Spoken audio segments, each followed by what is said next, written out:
Hola, bienvenidos. Yo soy Juan Fernando López y esto es Tertulias. El 20 de julio de 1810 se considera la Fiesta Nacional de Independencia de Colombia. Aquí la historia. Tenemos que empezar con una serie de causas que motivaron la emancipación de la corona española por parte de los pueblos americanos.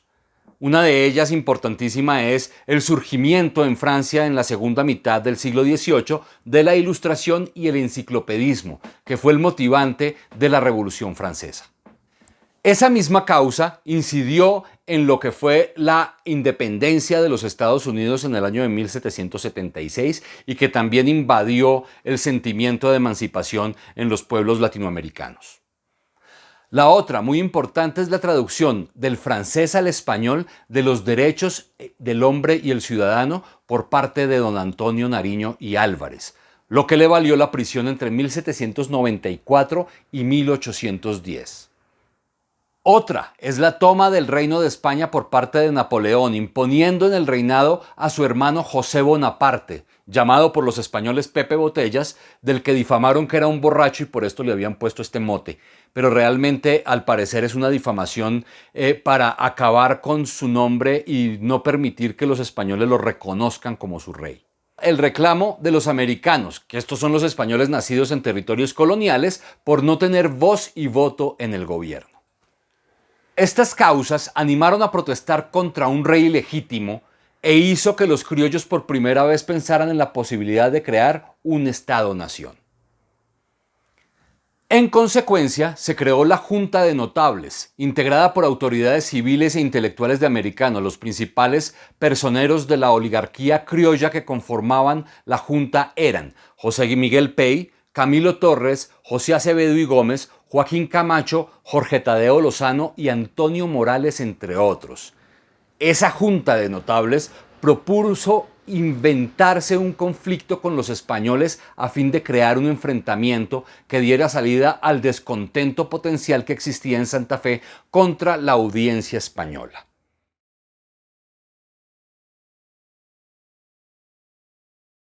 En el marco de la Plaza de Bolívar actualmente, en ese entonces Plaza Mayor, específicamente en una casa que queda al lado de la Catedral de Bogotá, que hoy es el Museo del 20 de Julio, llamada también Casa del Florero.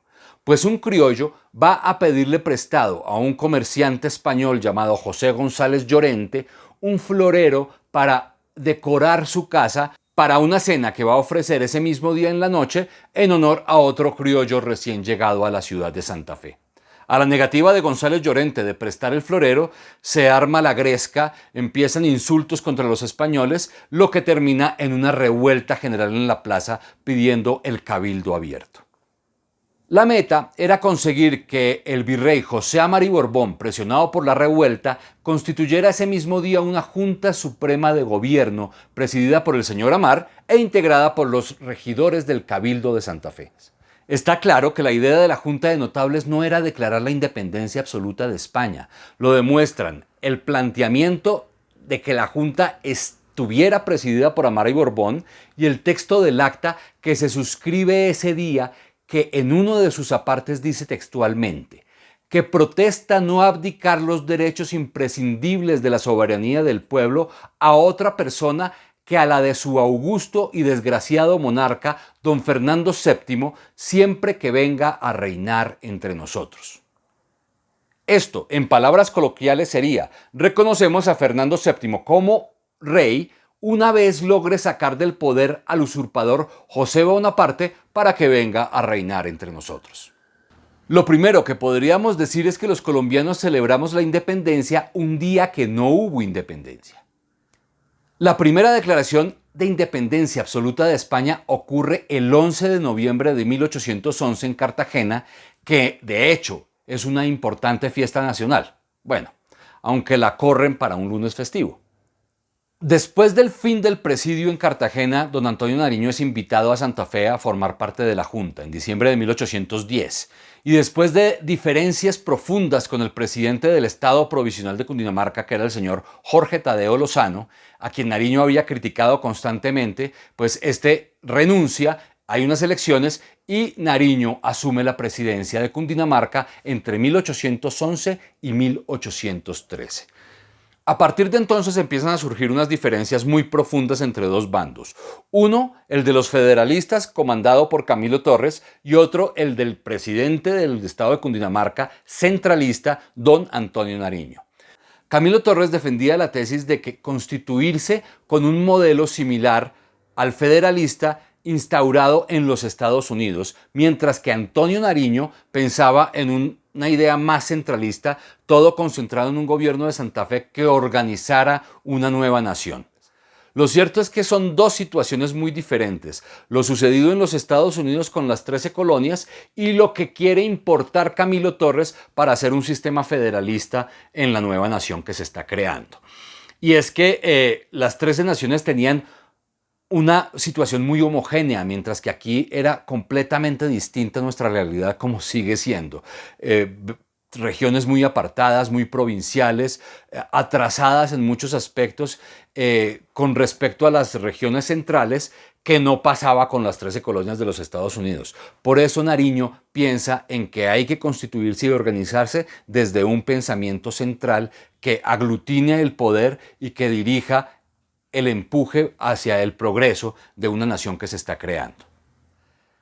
Todo esto termina explotando en una situación de conflicto que el mismo Antonio Nariño va a bautizar como la patria boba. Aunque hay muchos historiadores que han dicho que ese es un término irrespetuoso, que no debería ser usado, que realmente las cosas no fueron así como para llamarlo la patria boba, pero quizás esa es una de las formas que hemos tenido a través de los tiempos los colombianos de decirnos mentiras y no afrontar la realidad como lo que es. Y fue lo que realmente sucedió en su momento. En vez de unir la fuerza del país para evitar la entrada de los españoles, pues el país se dividió y vamos a ver cómo esto termina en lo que es llamado la Reconquista. Pues mientras todo esto sucedía, tropas realistas dirigidas desde la presidencia de Quito invadieron el sur de la República y se tomaron Popayán, amenazando avanzar hacia el interior del país y llegar hasta la ciudad de Santa Fe.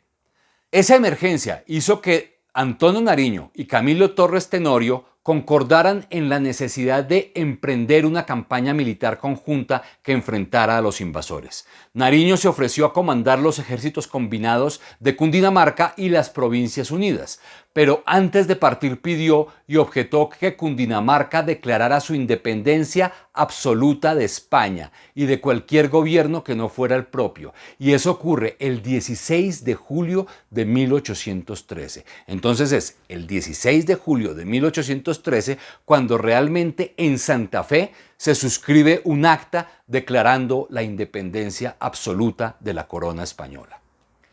En la campaña del sur, Nariño repele exitosamente a los realistas de Popayán y sigue avanzando con éxito, pero en Pasto es traicionado y prácticamente abandonado, pues las autoridades de la región, que no tenían interés en independizarse de España, reiteran el apoyo a la corona española y le retiran las fuerzas de campaña a Antonio Nariño, dejándolo absolutamente solo.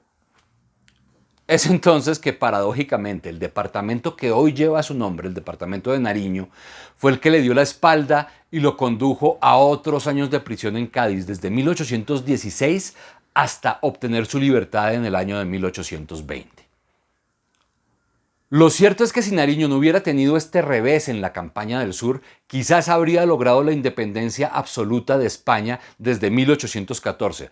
Pero lo que ocurrió después de esto fue el régimen del terror, la Reconquista española. Habría que esperar 5 años más cuando en 1819 la campaña libertadora de Bolívar logra el triunfo definitivo en la batalla de Boyacá.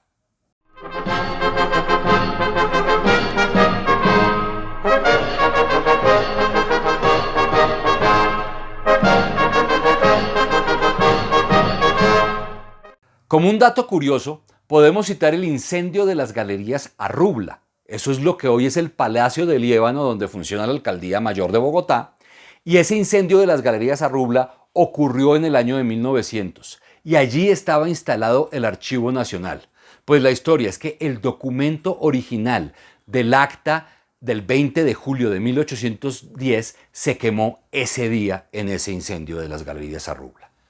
Para terminar, podríamos concluir que a pesar de que el acta del 20 de julio de 1810 no declara la independencia absoluta de la corona española, sí constituye la génesis para que esa emancipación se haga realidad y es la razón por la que se ha declarado el 20 de julio como el Día de la Independencia en Colombia.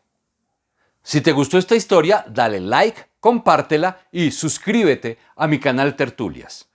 Yo soy Juan Fernando López y nos vemos en una próxima historia. Chao, chao.